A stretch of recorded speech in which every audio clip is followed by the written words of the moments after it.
Welcome to the YouTube channel. This is the match preview of Wolves versus Leeds United on Friday night. Coming up on this match preview, which is going to be fantastic. It's going to be so incredible that you're going to immediately hit subscribe and the like button, and then write up a whole bunch of comments, and then immediately tell all your friends about it, and then tweet about it and put it on Facebook and Instagram. You know. We'll have a look at the previous recent matches between the two teams. And yeah, we'll have some fun. Here we go. The following podcast contains some strong language and some very average opinions. Any references to actual people are wildly inaccurate. It's probably best if you don't listen at all. The Roaring Peacock Podcast.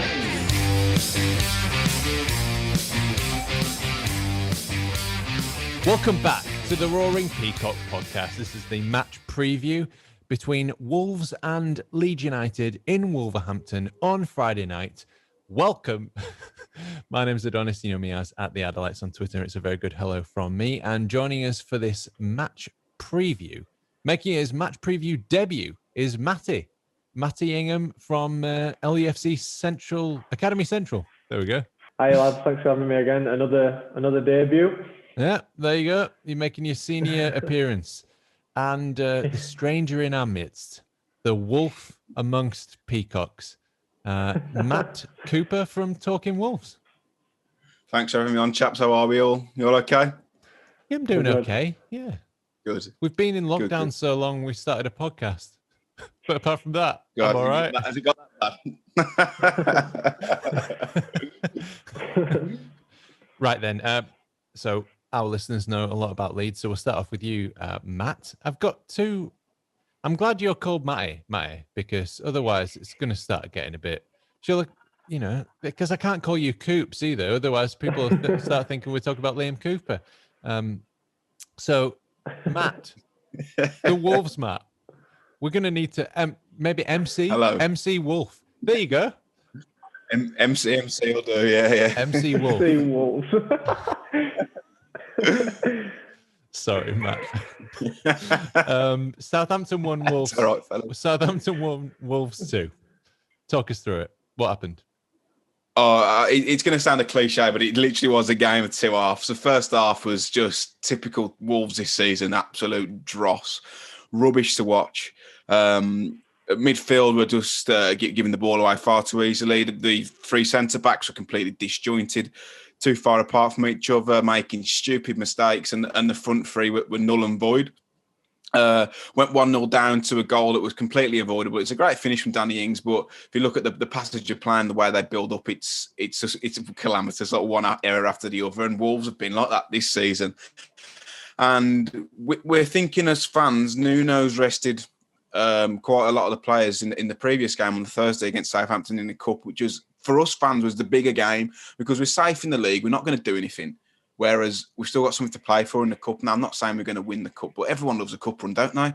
And, to see they get Bournemouth next, quarterfinals, 2 or 3 games away from Wembley. So at half-time, Wolves fans are absolutely going in on Nuno, and I've been one of the fans who was saying like Nuno needs to go a few weeks ago. I was one of those, but second half it was like a completely different team that came out.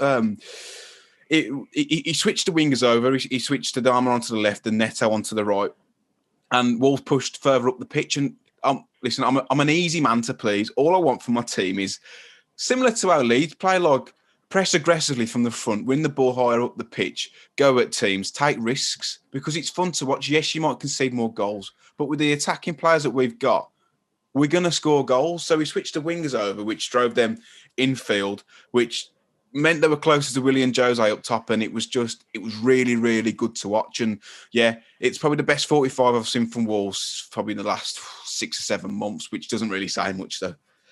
You're talking about a cup run. I remember a couple of cup runs in my life.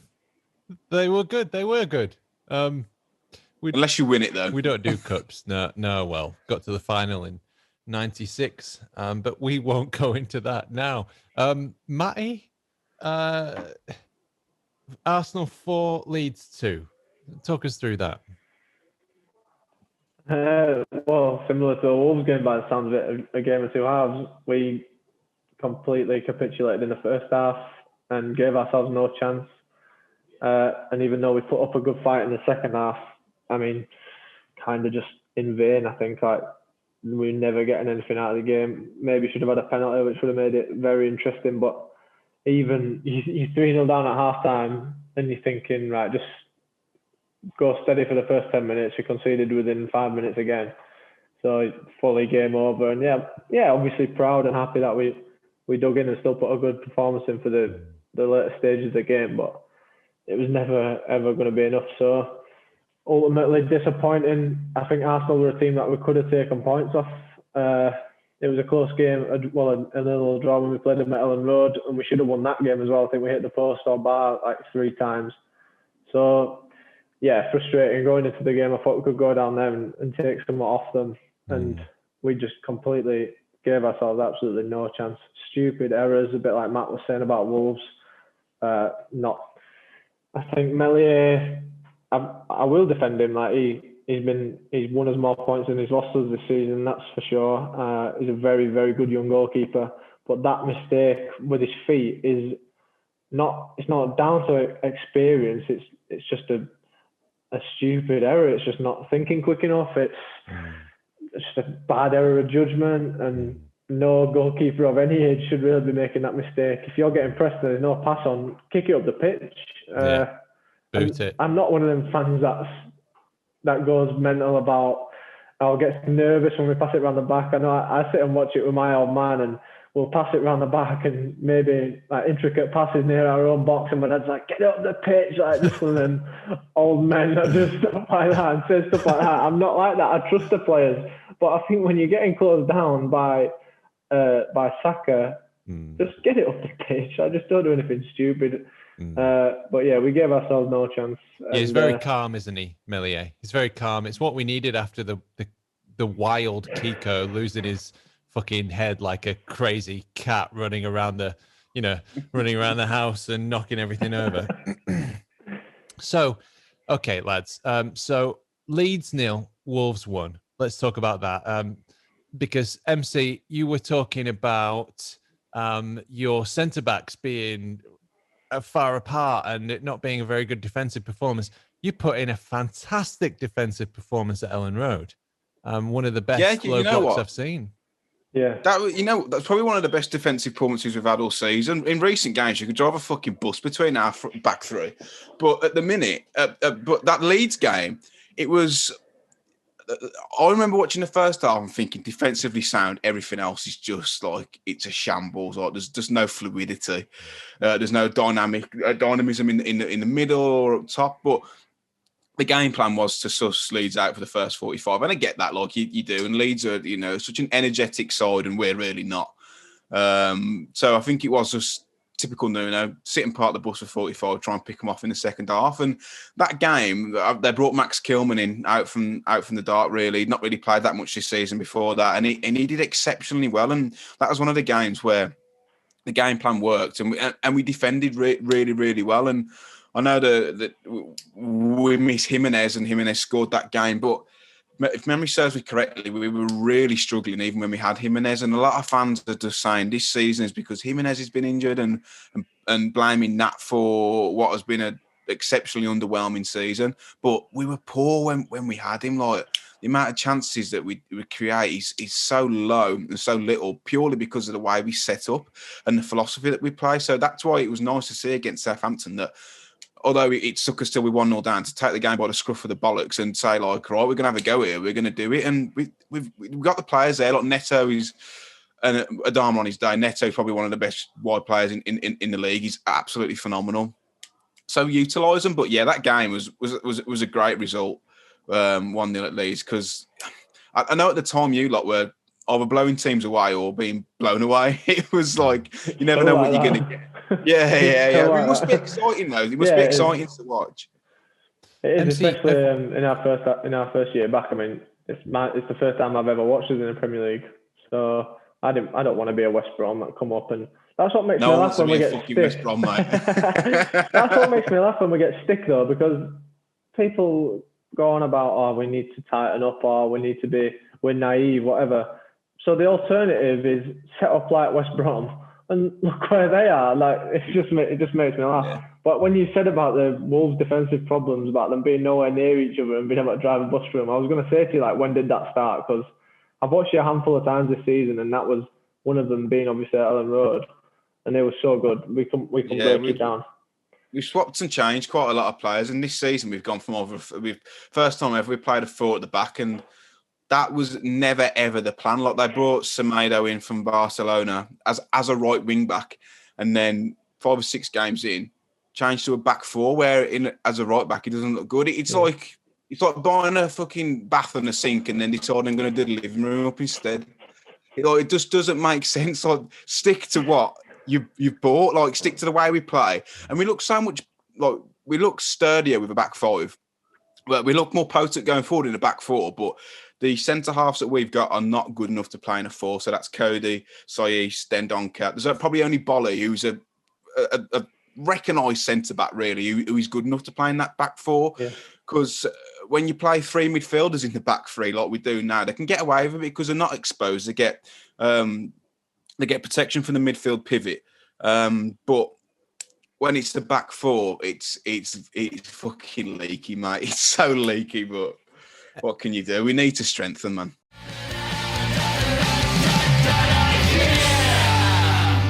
So let's get into some specifics for Friday then. The lineups that we're looking at for Leeds: Millier, Shackleton, Ayling, Cooper, Alioski, Rafinha, Dallas, Sparke, Click, Harrison, Bamford. Probably bet your house on that, Matty, being the lineup.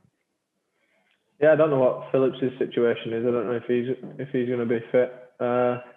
Obviously, the centre half situation. I think you had Bolly injured, didn't you, Matt, for a while? Yeah. We've just had an absolute nightmare with centre backs. Spent like nearly 40 million on centre backs just for them both to be injured constantly.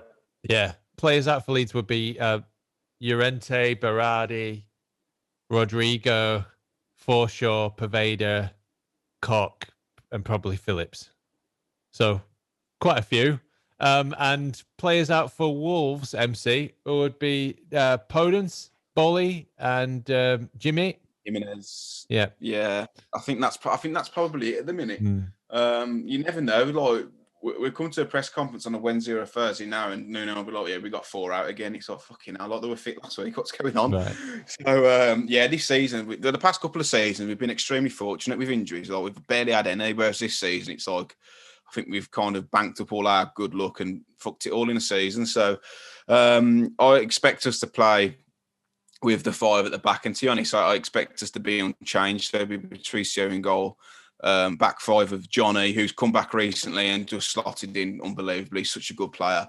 It'll be Johnny, Sayis, Cody, then Doncat and Semedo, Neves and Martinho midfield, and then Neto, Jose and Adama up front. And I think that's the way to go. Like, we play with the 5 the way we did against Southampton, and I would sit off for 45, 50 minutes. And I know I've just moaned about that with this Leeds team. Now, they will pick you apart, but I do think that towards the latter end of the game, you're definitely there to be got at. And if we can keep Neto and Adama engaged for 60 minutes and then let them off the lead, I can see us beating you, but I can also see us putting about 9 past us. So it's going to be a really interesting game.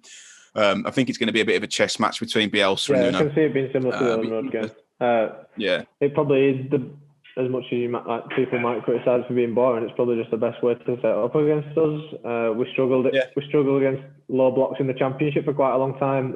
Obviously, he took all 3 points at Ellen Road playing that way. So why would Nuno change it? But that team on paper, he's got a lot of quality, and I know he might be short at the back, but it definitely worries me. You look at the man v man system that we play.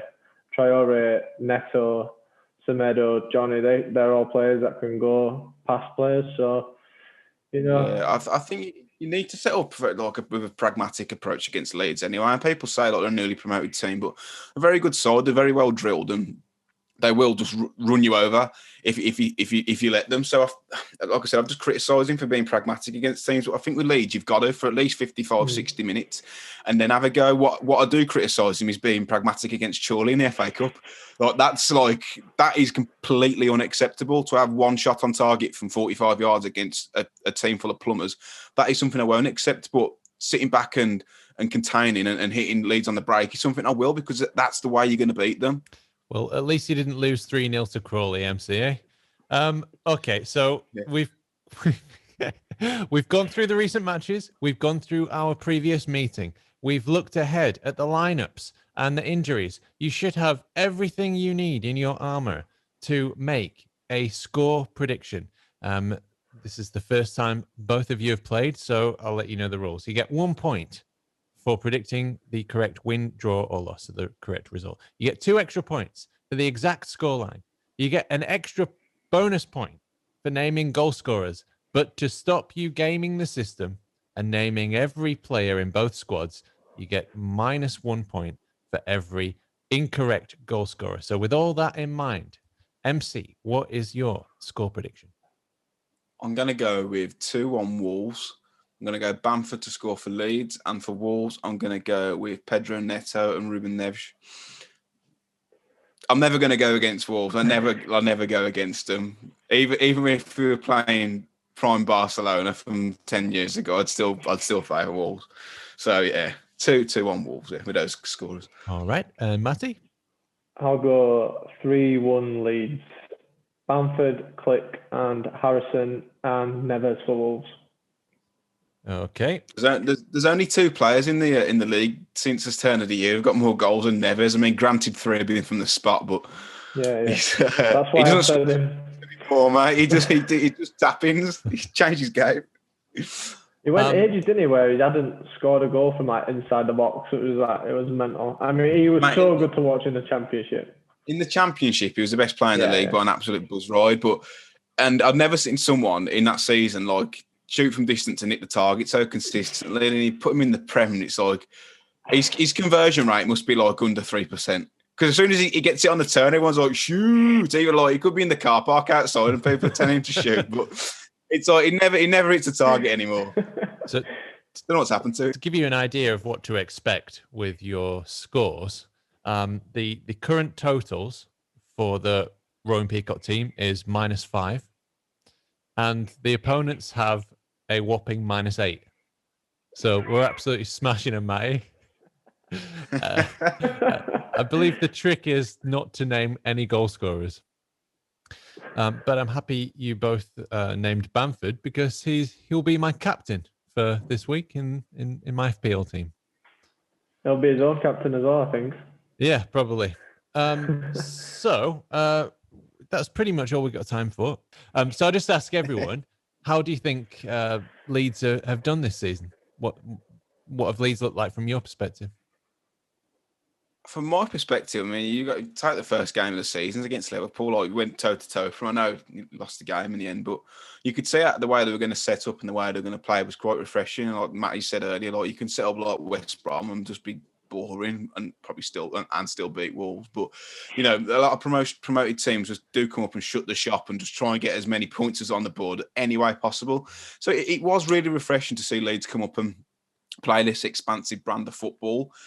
I feel like the attention they get in the media is sometimes unjust in terms of when you went to United and got absolutely spanked and it was but look at the way they play. For me, I think that's a little bit unjust. If you go to United and get spanked, then it's not a good performance. But I also don't like fans saying that Bielsa's a fraud and they conceded X, Y, and Z. It's newly promoted team. It's not a great side really. You got some good players, but I think with another coach, I don't think you'd be where you were. So I have been really, really impressed. I think it'll be interesting to see what happens next season. If you spend a bit more money, I think it'd be really interesting. But then you've also got the caveat of Bielsa could just down tools whenever he wants, because you know what he's like. He could be off tomorrow if he doesn't get his own way. He's done it previously. So yeah, I think the acid test will be next season. But yeah, I've been really, really good to watch, and I do really enjoy watching Leeds playing. the league itself is absolutely piss poor. Like City are the only decent team in it, I think. But in terms of entertainment value, I'd probably say that Leeds are definitely up there with the best. But you could concede 5, you could score 5. But if I was a Leeds fan, I'd have probably had a triple heart bypass by now watching you this season. But if anything, watching Wolves, it just puts me to sleep. It's been like that for Leeds fans for a long, long time. Trust me. The anxiety you feel. Exciting though. It's really exciting brand of football. Like I'd like the best of both worlds. I'd like Nuno's pragmatic approach and Bielsa's expansive approach, but like mix the two, make a hybrid, not just one or the other. Because I do think like you are susceptible to be got at, and I've said it previously on here. Like I think if we sit tight, we can pick you off because we've got the players to do that. But yeah, I'd rather, if you had the choice, I'd rather watch Leeds over Wolves any day of the week. I don't remember watching a Wolves game recent in the past 12 months. I'd probably say there's 2 or 3 games I've enjoyed watching. Okay. And I'm quite a miserable bastard anyway, but I think we'll have to let you off calling Man United because you were very complimentary for the rest of that time. So just to let you know, it's pronounced scum. That's how you say it. That's what they're called. For me, though, it's United. United is Man United, but you get Newcastle fans saying, "Well, what about us?" Some West Ham fans. I'm like, yeah, but Man United are the biggest club in the league, and I'm not from Leeds. I'm not from Lancashire. You're losing I'm not all from of Manchester. Those brownie points, MC. I'm from sunny West Bromwich, where there's no United. Like blues for us is Birmingham. Okay, so just about time for some final thoughts then. Matty? Yeah, I just hope we can provide that final touch that we couldn't really provide in the reverse fixture at Ellen Road. I'm sure we'll get chances. We're doing every single game. Do worry about Traore and Neto. So yeah, we'll just have to see. But hopefully I'm right and we can win at Molineux. Okay, MC. If we play like we did against Southampton in the first half, we'll get beat. If we play like we did against Southampton in the second half, we'll beat you. Right. Toss a coin, pick which one you want. Right then. And I'll very originally say... It's probably the same for us. If we play second... Go on, Matty, you say it. Sorry, I was going to say the exact same thing. If we play like we did in the second half, if we play like we did against Arsenal in the second half, we'll win. And if we play like we played against Arsenal in the first half, we'll get beat. So we'll see. Yep. How about if we both play like we did in our worst half? What's going to happen? Carnage. Be 5-5-all. Yeah. Mate, we ain't got 5 goals in this all season, never mind in one game. We're going to get a lot of viewers. You know this is going to be a 0-0 now, don't you? You know it's just going to be a 0-0. Both shut the shop, anti-football. Bielsa is never, ever going to shut the shop. 24/7 garage, Leeds United at the minute. Radio then, Matt. Sorry, MC. That's going to stick now. So, MC, where can people find you? They can find me on Twitter at mcooperwrites, writes as in written, or at Talking Wolves, and Instagram the same, mcooperwrites and at Talking Wolves. Okay, Matty, do you want to flog your wares? Yeah, I'm at Matty_Ingham17 and at LUFC Academy News, and the same on Instagram as well for both of them. Right, excellent. And if you like this podcast, if you like this YouTube video, hit subscribe, smash the like button, and let us know in the comments what we can do better. It was a pleasure as always, and thank you very much for listening. So my name was Adonis, and still is Adonis. I don't know why I put myself in the past tense. And you can find me at the Adelites on Twitter. It's a very goodbye from me. And the other sounds in your ears came from Matty. Very goodbye from him. Goodbye. And MC Wolfie.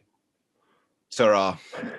Come on, Leeds! Most of our stats come from LUFC Stats or LUFC Data on Twitter. A very special thanks to Barney Stewart, Cook Ewan and Howard Metcalf, Josh Pearson, Laura, Leon and Rob, The Light Show, and all our family and friends. So many games to play, don't care what's on your mind. I should have said no, but I didn't think that you'd mind.